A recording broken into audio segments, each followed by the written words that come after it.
Hello, ladies and gentlemen. I'm Bob Keyser. This is the Son of Man Urantia Project. Please hit that like and subscribe button before we begin. Today's episode is the Urantia Book, Grok on the secrecy surrounding its origination story. I recently posted on the need for full transparency with regard to the origination of the Urantia Book. The response across the several platforms on which I publish was mostly positive, with a few inevitable exceptions taking the "I love the book, I believe the book, and I don't need to know where it came from" category. The reasons why this information is important in the dissemination of parts 1 through 3 of the Urantia Book were discussed in the original article, and I refer the listener or reader there for clarification if needed. But also among the comments was one asking why I was interested in transparency with regard to the origination of the Urantia Book, when all of that information has supposedly already been made public. To my knowledge, that is not the case. So I took the question to Grok. Below is an excerpt from my article, Integral Christ, exploring the cosmic address of the Christ of the Urantia revelation, that was published in the Journal of Integral Theory and Practice back in 2010. I sent Grok an excerpt of that article that related to the origination of the Urantia Book, and then I prompted Grok with a couple questions. The following is what I received back. If anyone has any documented evidence countering Grok's assertions, please provide it. First, the excerpt from Integral Christ. From Integral Christ, exploring the cosmic address of the Christ of the Urantia revelation. Journal of Integral Theory and Practice, 157 to 154, published 2010. Origin and controversy concerning the Urantia Book. The Urantia Foundation provides very little information on the origin of the Urantia Book, stating instead that it must stand on its own merit as a revelatory document. They claim a physician living in Chicago, Illinois during the first half of the 20th century supervised a group known as the Contact Commission, which produced the text and became its final custodians. The commission's members were sworn to secrecy in an attempt to stop anyone from being revered by later generations. As the papers comprising the book were transcribed, they were read to another group, known as the Forum, that was solicited to develop questions for the entities providing the information, the answers of which were then incorporated into the revelation. The physician was an American psychiatrist, Dr. William S. Sadler, who in 1929 described in his book, The Mind at Mischief, how the revelation was received. Sadler was well known at the time for debunking claims of psychic phenomena and was writing about a case he could not classify or explain. He claimed to have had a patient for the last 18 years who would go into a deep unconscious sleep from which he could not be awakened, and through whom extraplanetary personalities would then transmit huge amounts of information, both written and verbal. Sadler wrote that these entities claimed to be part of an immense celestial administration. Some were assigned to this planet for various reasons, while others were here for study and observation while en route from one universe to another. He states that his patient had no knowledge of the material being channeled through him, nor any interest in its content. There is controversy surrounding the Urantia revelation, and many people doubt it has other than human origins. This is appropriate and to be expected. A healthy degree of skepticism keeps us critical. Regardless of its origination, we do know that there was human agency involved in its rendition, which increases the likelihood that the material was influenced to some degree by human consciousness. Dr. Sadler and the members of the two groups drafting the questions for the revelators and compiling the final document were all products of early 20th century America. This alone would have resulted in a significant influence on the material. These people had their own spiritual beliefs, and their own worldviews were conditioned by the cultural context in which they lived. America, in one way, is defined by its religious liberty, and over the centuries, this environment has spawned many cults, fringe religious movements, and what are today accepted faiths. For example, Seventh-day Adventists and the Church of Latter-day Saints. If this material had been translated through people from another time or culture, it would reflect those differences. But whether or not the essential message would have been changed is less clear. There seem to be themes in most faiths, regardless of the cultural constructs from which they arise or arose. It seems the actual measure of any of these documents does not reside in obtaining absolute proof that they are the Word of God, a claim that will always be controversial, but in how they portray the eternal, bring more love to our world, and stir the hearts of their followers to exhibit greater goodwill toward others. Does the message offered bring God closer to humanity, and humanity closer to God? But the more critical question, from an integral standpoint, is, does the Urantia revelation have the ability to act as Wilbur's conveyor belt? That is, can it help people to transcend from a mythic understanding of Jesus to rational, then pluralistic, and then integral awareness of his life and teachings? While I have only learned the terminology expressed in these questions recently, they have been primary motivators, guiding my inquiry for almost a dozen years. Based on my experience, I have to believe the answer is closer to yes than no. If there is a God, then Spirit seems to have chosen many ways to guide us throughout history, of which the Urantia revelation may be the most recent and appropriate for today's world in a Christian context. Okay, that was the excerpt. Now, Grok's responses. First, on the people involved, and second, on the Kellogg family that was involved. Good morning. Let's address your question about the excerpt from the article Integral Christ regarding the secrecy of the names of the Contact Commission, the Forum, and the patient associated with the Urantia Book's origins. I'll verify if this information remains accurate as of today, April 7th, 2025.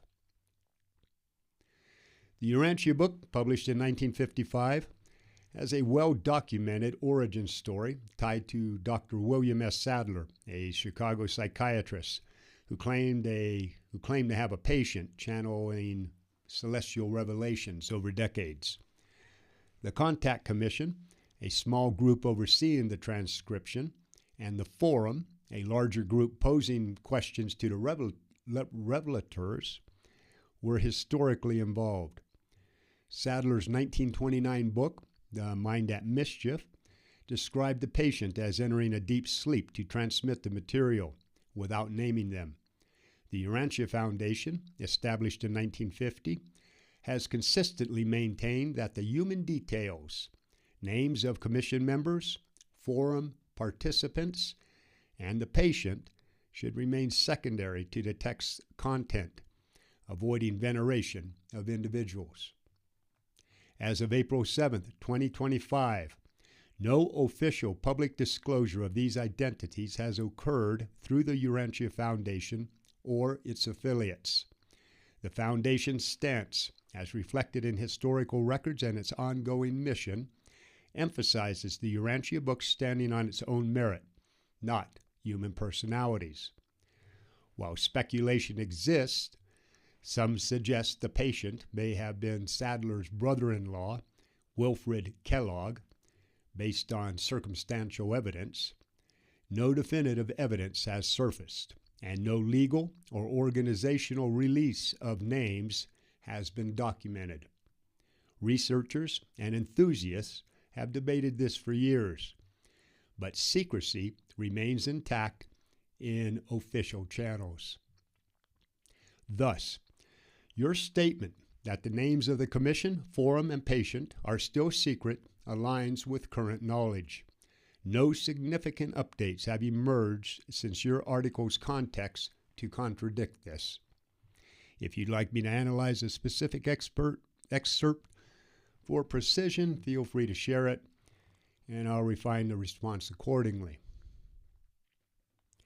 Next is Grok's response to the Kellogg family that was involved. Let's explore whether any other Kellogg's, beyond Wilfred Custer Kellogg, were involved in the origination of the Urantia Book, tying this to your Son of Man Urantia Project's context. As of April 7th, 2025, I'll base this on historical records, Urantia Foundation statements, and credible research, given the secrecy surrounding the book's origins. Wilfred Kellogg, as previously noted, is a central figure in the Urantia narrative.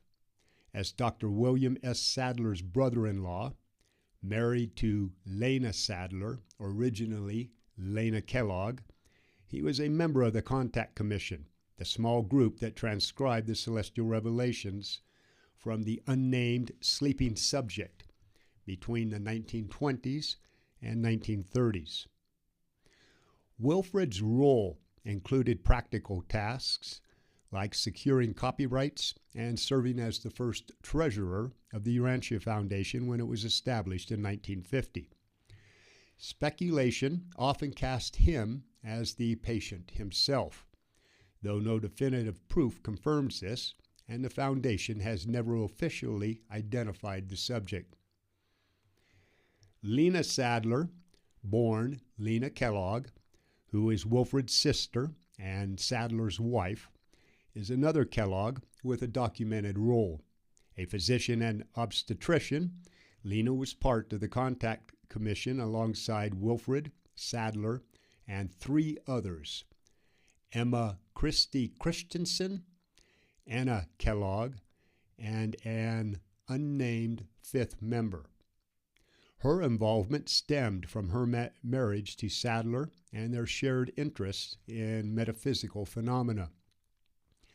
Lena's medical background complemented Sadler's psychiatric experience, and she was present during the early sessions with the patient, contributing to the process of receiving and refining the papers. Her death in 1939 preceded the book's 1955 publication, but she was integral to its formative years.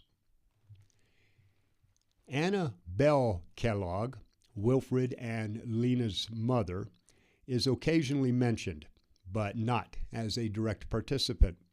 Some accounts suggest she lived with the Sadlers and may have been part of the broader household environment where the revelations occurred. However, there's no evidence she was formally part of the Contact Commission or Forum, the larger group that posed questions to the revelators. Beyond Wilfred and Lena, no other Kellogg's are explicitly named in official Urantia records as key players in the book's origination. The famous Kellogg relatives, John Harvey Kellogg, Lena and Wilfred's uncle, and Will Keith Kellogg, their cousin, had no involvement. John Harvey, a Seventh-day Adventist and health reformer, died in 1943, and W.K. Kellogg, the cereal magnate, died in 1951. Both were focused on their Battle Creek enterprises, not metaphysical pursuits. Their influence on the family's prominence may have indirectly supported the Sadler's social standing, but they're absent from the Urantia story. The Forum, a group of about 30 to 50 people who met weekly to discuss the emerging papers, included diverse individuals, but their identities remain largely undisclosed. No additional Kellogg's are confirmed among them. Speculation about other family members, like Wilfred's children or distant cousins, exist in fringe discussions, but lacks substantiation from the Urantia Foundation or primary sources like Sadler's writing. The secrecy sworn by the Contact Commission, as you noted in Integral Christ, limits definitive answers. Sadler's book, The Mind at Mischief, published in 1929, and later accounts emphasize the process over personalities, and the Foundation maintains this stance. Thus, Wilfred and Lena Kellogg are the only Kellogg's with clear, documented roles in Urantia Book's origination. Others, if involved, remain in the shadows of history. Okay, so those were Grok's responses to the question on the origination of the Urantia Book and whether or not there is transparency regarding that origination. So, if Grok is correct, my original explanation on the secrecy surrounding the origins of the Urantia Book stands. If anyone has verified information to the contrary, please provide it. Defend your liberty. Protect those innocent ones. Do your duty. Get out there and find some way to serve humanity for nothing more or less than the sake of God. Bobby Keyser, out here.